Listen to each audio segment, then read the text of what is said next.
Aquaman, issue number 7. That's right, folks. We are reaching the end of this arc. This is the penultimate issue, apparently. If you get to the end, it says, "To be concluded, the battle against Dagon." A big squid creature. Very Thanos meets Ursula from The Little Mermaid. I think that's awesome. I've liked this book so much. This issue in particular did something I wasn't expecting. And I guess we'll see how it plays out. It could be opening new opportunities. I don't think that's the case, but we'll get into it. So this issue opens up, and we're in Crustacea. I believe that's how you say it. It's part of the blue. The most insane-looking, commune you've ever seen. It's awesome. And you see that Arthur is working with Zan of the Wonder Twins because at the end of the last issue, they rubbed a magic lamp and out came a Wonder Twin. Which is what happened. It's what happened.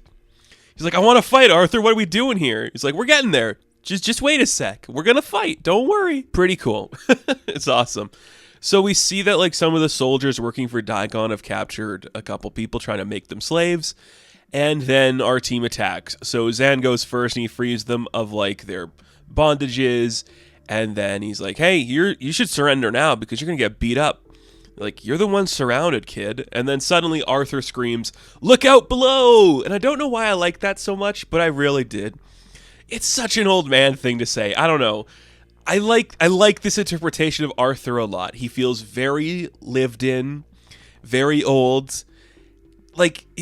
I think it's more than an elder millennial thing. I think it's kind of Gen X-y. And I think compared to where we have some of the other members of the Justice League that are his contemporaries, he's starting to be written a little bit older. I think him and Hal Jordan are kind of getting into that point of we're definitely guys in our 40s as opposed to guys in their 30s, which I think is how some of them are still written, but we'll see. The team just fights a bunch of big creatures. It's pretty sick. Arion does his magic. Vivian does her magic. Nemo takes his big ship and crashes it through another ship, and it works. They won. They're doing damages to the forces that Dagon has, and they're making some headway.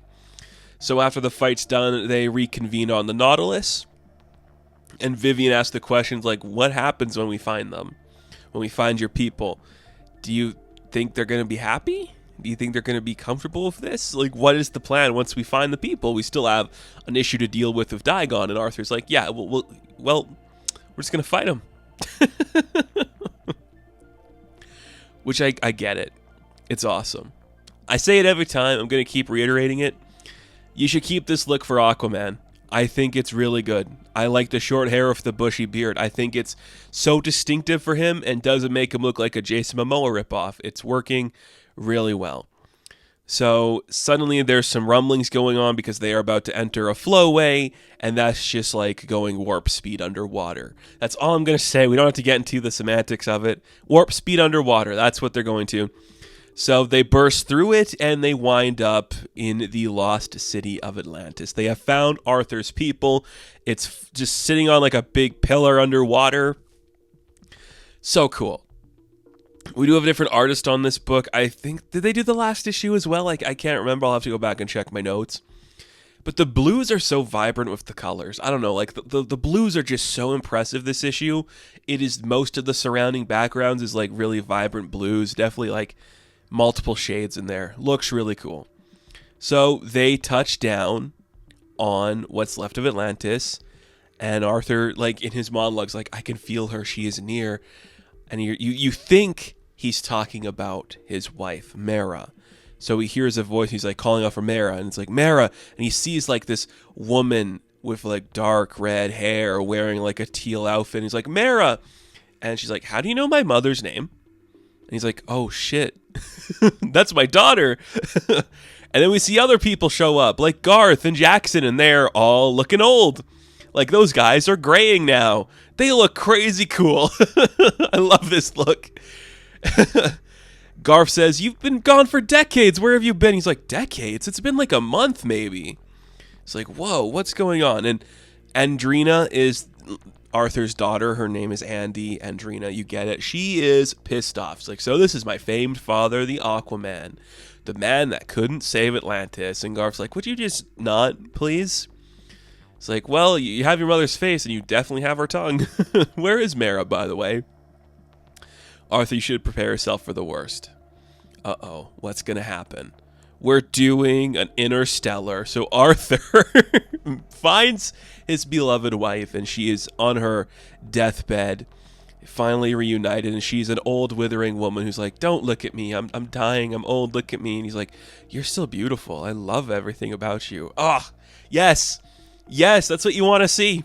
Okay? Let's move past the bullshit of Andrina being mad at Arthur for abandoning them. Let's get right to the heart of the issue. Are Arthur and Mara the best couple in DC Comics? We can make the argument.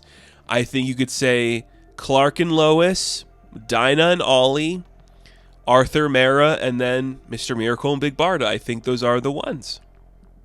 And this is incredible. He's just like, I'm sorry, I couldn't help you. And she's like, oh, it's okay.